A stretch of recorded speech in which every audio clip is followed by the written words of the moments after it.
Misalnya kalau kayak di Korea ya, satu artis ketahuan berkasus, ini bisa merusak nama dia banget. Betul. Cancel culture-nya ini terlalu kental gitu. Apalagi kayak di Jepang. Di Jepang aja kayak misalnya orang pemerintahan gagal dalam satu proyek atau apa, mengundurkan diri. Jadi di Indonesia ini baru-baru ini ada satu komika ya itu ya. Nah dia kan katanya minjem duit. Itu kan sebenarnya sesuatu yang cukup sensitif ya rasanya. Malah jadi rame dia. Iya, jadi ngangkat ya. Jadi ngangkat, malah diundang ke mana-mana. Bahkan terakhir dia malah ngomong kalau mau undang dia harus bayar gitu loh. Hai guys, welcome back to channel kami Hubungan Manusia dengan gue Desmond. Dengan saya Hartono. Kali ini kita bahas yang lagi viral. Iya. Jadi sebenarnya ini membahas tentang masyarakat di Indonesia lah ya. Betul. Ini sebenarnya sih agak unik sih di Indonesia sih. Nah, kalau kita bandingin dengan negara-negara lain, terutama di dunia entertainment. Betul. Nah dunia entertainment ini kan sesuatu yang kompleks lah ya. Maksudnya kadang tuh artis tuh butuh bikin sensasi untuk diinget lagi. Yang ngangkat lagi, kalau nggak hilang, timbul kan. Maksudnya tenggelam. Iya. Karena nggak diinget lagi. Jadi artis tuh harus bikin sensasi. Cuma di Indonesia ini ada sesuatu yang unik.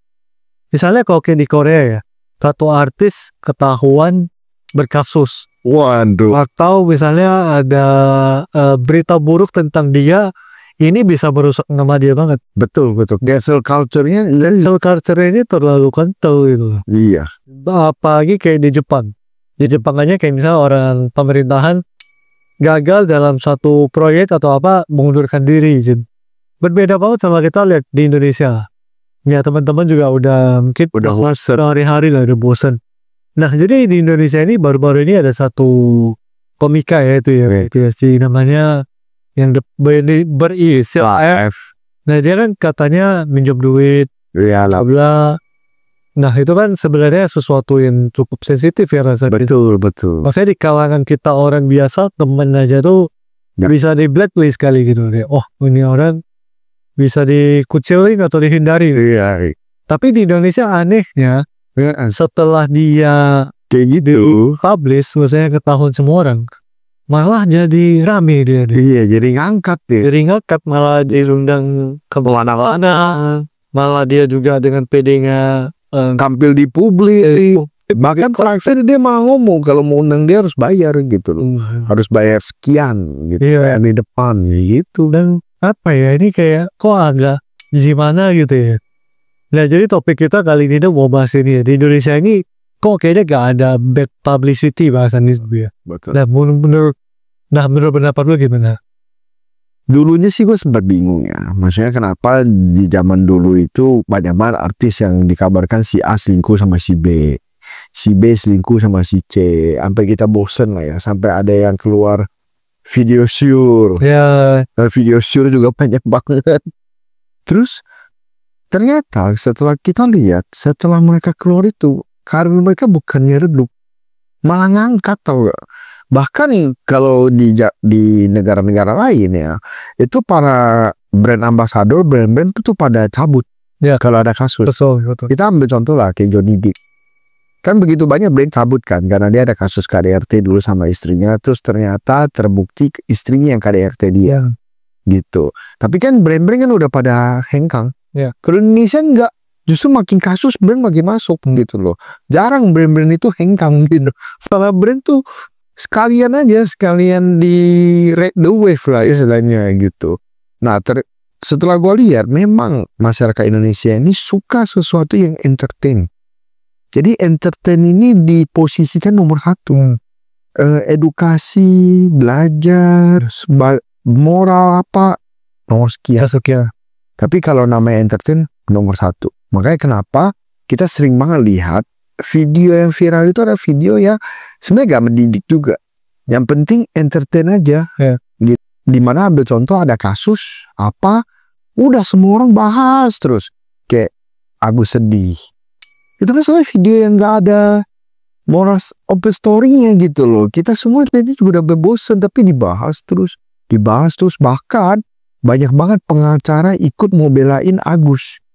Padahal kan kita udah lihat, ini kan Sebenarnya permasalahannya Jadi lebih penting sensasi daripada kebenaran gitu. Mana yang benar dan ya bermanfaat ini kurang diutamakan. Tapi iya, ya penting nama gue naik, gue dapat exposure, itu yang lebih diutamakan gitu ya. bener. Salah satunya adalah orang Indonesia juga nggak terlalu mementingnya namanya reputasi.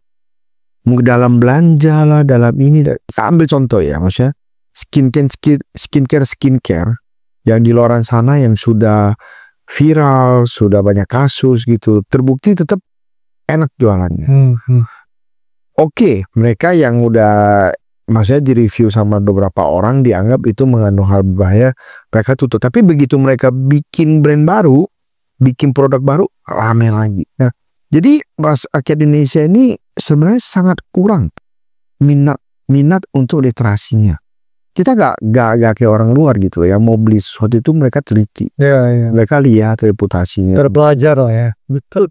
Kalau di Indonesia nih kecenderungnya ya beli dulu aja lah. Kalau kita ngomong ya kayak misal foto MLM, money game, itu kan juga sebenarnya yang katanya foundernya ya ganti-ganti aja, maksudnya ganti brand doang. Iya, itu dia udah bikin di sini, mungkin nanti ini udah redup berapa sekian lama lagi, tapi bikin lagi bikin baru lagi. mungkin nanti ya nggak tahu ya, sepertinya patternnya begitu aja, dan Betul. tiap kali ada ya pemainnya ada aja. Iya. Dan nggak pernah kapok ya, ngulang-ngulang aja sih kayak gitu di Indonesia. Tapi menurut lu apa ya kira-kira penyebabnya? Apakah memang kitanya ini terlalu kurang literasi kah, atau memang budayanya begitu kah, atau kayak gimana itu? Mungkin rakyat kita terlalu pemaaf sih. Terlalu pemalas. Salah satunya itu, kedua itu sebenarnya karena kurang literasi. Sehingga sebenarnya kurang literasi ini mempengaruhi begitu banyak aspek. Maksudnya orang nganggap remeh tentang pendidikan terhadap kualitas hidup gitu. Padahal di luar negeri itu semua pendidikan itu selalu jadi yang nomor satu. Makanya kenapa penting menyelesaikan sampai SMA minimal. Ya. Gitu. Tapi kalau bisa ada biaya untuk kuliah ya why not kuliah gitu. Kenapa? Menambah wawasan. Jadi kalau sana dari dulu money game ya, cara kerjanya kan simple. Lu taruh duit dapat duit. Taruh duit dapat duit. Tapi kan duit orang lain diputar. Masukin. Sebenarnya ini kalau orang yang maksudnya minimal sekolah gitu ya harusnya ngerti gitu loh. Cuman masalahnya orang Indonesia ini kurang literasinya itu, walaupun mereka sekolah tinggi-tinggi pun kadang-kadang mereka masih terjebak karena mereka gak pernah mau mempelajari, tau gak? Cuman pengen dengar dari orang aja. Ambil contoh lah, kalau seseorang kena kanker di Indonesia, itu sebuah kebiasaan yang sangat buruk adalah rekomendasiin pengobatan tradisional untuk orang yang sakit kanker selalu. Jadi kalau ada saudara gue yang kena kanker, pasti nanti ada orang yang dateng ngomong, coba ini aja, coba deh makan daun kelor, coba deh daun sirsak, coba deh daun jati, lu semua daun aja lu coba, gak bakal sembuh tuh kanker. Atau enggak, coba deh kayu bajaka, coba deh ini. Maksudnya pas lu orang ngomong gitu, apakah lu orang sendiri meneliti yang lu orang ngomong ini benar-benar terbukti gak secara ilmiah? Bener gak? Itu satu. Kedua, lu juga gak pentingin perasaan orang. Lu cuma pikir coba aja daripada ini kan orang itu udah bayar mahal-mahal, terus mikir panjang buat kemo apa segala macam, tapi lu suruh coba A B C D E. Kalau dia coba dan ternyata gak sembuh bagaimana kan? Karena banyak banget kasusnya yang gua lihat ya, setelah orang coba ternyata gak sembuh. Nah ini yang sering terjadi di Indonesia ini gitu loh. Orang tuh gak banyak mau baca, gak banyak mau mikir, tapi langsung aja. Sehingga artis-artis tuh pinter memanfaatkan situasinya. Makanya mereka selalu suka bikin gosip. Makanya dulu tayangan gosip kan rame. Iya. Bahkan kita punya sosial media, ada satu yang lambe kan, itu super duper rame. Karena orang suka langgar tura gitu ya. Orang suka gosip ya. Gitu loh. Ya wajar-wajar aja sih. Karena memang kalau seandainya lu memang gak pengen tambah pinter apa, ya lu buang waktu aja gitu loh. Entertain aja. Ya kira-kira seperti itulah ya di Indonesia. Kalau lu sendiri menurut lihat gimana? Gak tau ya, maksudnya menurut gue sih ya ini culture loh ya. Dari dulu mungkin orang lebih seneng nonton yang gak berbobot daripada, karena kalau kita ngomongin sesuatu yang kayak gini kan perlu mikir. Iya. Perlu menguras otak, perlu kondisi seri gitu loh.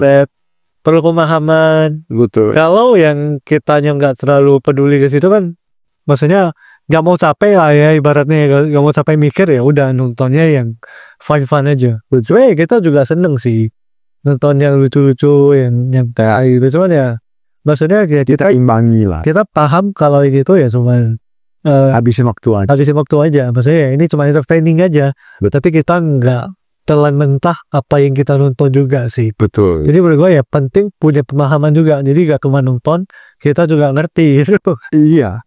Paling nggak kita tahu lah. Iya, kadang kalau dulu tuh ya mungkin kita udah jarang nonton TV gitu ya, karena kan juga nonton TV juga bisa mungkin YouTube, Netflix dan lain-lain. Tapi kalau misal lagi nunggu di mana gitu ya, let's say di stasiun, nah kan ada TV tuh, ada TV. Saya tiba-tiba ada berita entertainment, kalau kita klik pusat kayak gini aja diberitain ya gitu. Kayak gak penting banget. Ya kayak gak penting banget, dan apa ya, gak mendidik gitu mungkin dasarnya. Kayak gimana ya? Kok kayak gini bisa lulus sensor? Iya. Itu loh kayak bener-bener gitu loh. Contoh dulu Ponari. Batu Ponari dulu, kalau pernah dengar. Itu batu mau dicelup, semua penyakit bisa sembuh. Oh jadi gitu. Ada dulu ya, lu sih orangnya terpelajar sih Mon, kayak kita masih nonton sih. Dulu itu viral banget Mon, karena sembuhnya sampai ratusan juta. Sekarang masih ada dokumenter. Apa? Enggak, jadi ada satu anak kecil, katanya dia ketemu batu di sambal petir. Terus lu kalau celup ya, suruh minum, sembuh penyakit. Jadi semua orang langsung kerumunan. Terus katanya sampai motornya apa segala macem, jalannya dibagusin apa biar orang gampang datang. Jadi itu viral banget Mon di televisi dulu. Ya kayak gitulah ya, banyak yang seperti itu. Cuman menurut gua salah satu tipsnya kita sebagai rakyat Indonesia, gimana caranya kita itu jangan terlalu gampang kemakan sesuatu yang nggak benar, adalah biasakan riset, belajar untuk banyakin literasi. Yeah. Jadi kalau ambil contoh, kita dengar pengobatan jantung terbaru, ini jus bisa meluruhkan semua penyakit jantung, mulai dari penyumbatan atau bypass minum jus ini. Sebelum kita sebarkan, kita riset dulu, bener gak kayak gitu? Yang kayak gini-gini kan bohong. Nah, kalau kita sebarkan, berarti kan kita itu menyebarkan berita bohong juga, makin banyak yang tertipu juga. Selama ini kita pikir, ya kan minum jus doang gak salah. Sebenarnya efeknya negatifnya banyak gitu loh. Kayak contoh seseorang, akhirnya dia mau bypass jantung, tetangganya suruh, gak usah bypass. Nih, ada jus terbaru, bisa sembuhin jantung. Dia kalau gak bypass mati loh. Terus kalau udah mati, tetangganya bilang, ya telat kayaknya. Kalau dari setahun lalu minumnya bisa. Kalau tahu dari awal mungkin udah sembuh nih. Ini karena tahunnya telat nih, minumnya telat. Makanya kenapa sebenarnya hal ini sangat negatif. Cuma kita itu selalu anggap remeh aja sih. Kurangnya literasi dan penyebaran berita bohong ini juga. Gitu. Sebenarnya kalau kita bayangin kayak tadi kita bilang negara Korea, Jepang gitu, mungkin terkenal banget dengan cancel culture-nya. Iya. Kalau lakukan kesalahan langsung benar-benar diblok. Betul. Dan gak bisa tampil lagi, ya itu juga ada sisi sadisnya sih. Sadis. Saya karir orang begitu mudah. Iya. Tiba-tiba hilang. Apalagi kalau seandainya beritanya salah gitu. Betul. Ya, itu sih kasihan sih. Nah, salah satu contoh di Jepang Mon. Kalau mereka ketahuan korupsi, itu duit mereka itu gak ada yang mau ambil. Jadi mereka kalau bayar di supermarket, itu diludahin dilempar balik. Kalau dia tahu ini korupsi, makanya kenapa banyak koruptor selalu bunuh diri. Karena itu benar-benar cancel culture di sosial itu berat. Iya sih. Kayak contoh, lu mau masuk ke restorannya langsung ngomong, saya nggak mau lu masuk. Tolong keluar ya. Gitu. Jadi benar-benar kayak lu mau naik bus. Orang busnya juga langsung kayak sini-sini lu gitu loh. Ini lu benar-benar susah buat hidup di sono. Nah, anak lu juga susah. Tapi kalau lu bunuh diri, orang nggak apa-apa. Lu udah tebus kesalahan. Jadi anak istri lu oke lah. Memang kayak gitu. Nah, lu bayangin kalau koruptor di Indonesia kan beda ya. Film senyum. Tapi kalau saya koruptor di sana ngeri. Makanya kenapa perlu literasi. Nanya itu penting banget sih. Iya. Efeknya terlalu besar, lu gak bisa tahan. Iya. Terus juga kayak bapak lu juga ikut stres. Ternyata kayak maksudnya gimana ya? Aduh, anak gua kenapa jadi koruptor ya? Gitu loh. Kalau di sana tuh berat gitu. Bahkan dulu kan yang nuklir meledak tuh di Fukushima atau di mana tuh kan, maksudnya itu orangnya tanganin loh dengan baik, tapi dia ngerasa gak maksimal, dia mengundurkan diri. Setelah kejadian, dia ngomong sorry banget, saya mengundurkan diri karena saya ngerasa kurang maksimal. Padahal dia kalau mau cabut kan lebih enak pas kejadian. Cabut aja, ngapain pusing gitu loh. Dia udah coba yang terbaik, apa masih kalau lihat itu. Rasa tanggung jawab dan rasa nasionalis mereka tuh tinggi. Ya. Kalau di Indonesia semuanya pasti gak ngaku. Kalau Pak ini mana? Saya kalau korupsi 1 rupiah gantung saya di Monas. Itu kan kata favorit koruptor di Indonesia. Ya gitulah ya perbedaan. Sudah ketahuan minta maaf. Iya. Ya maaf, tapi saya ngerasa saya gak korupsi. Itu lah ya, maksudnya di Indonesia ya culture-nya seperti itu ya. Tentu ada kelebihan, ada kekurangan sih. Iya. Ya seperti yang tadi kita bilang, di Jepang, di Korea begitu sadis. Betul. Di Indonesia ya ada versinya sendiri juga sih. Nah, menurut teman-teman gimana nih? Apakah sebenarnya ada solusi gak sih buat ini, atau memang ya ini seperti jadi arani saja gitu? Itu dulu, jangan lupa di like, di subscribe, dan di share ke teman kalian. Sampai ketemu di video berikut. Thank you. Thank you.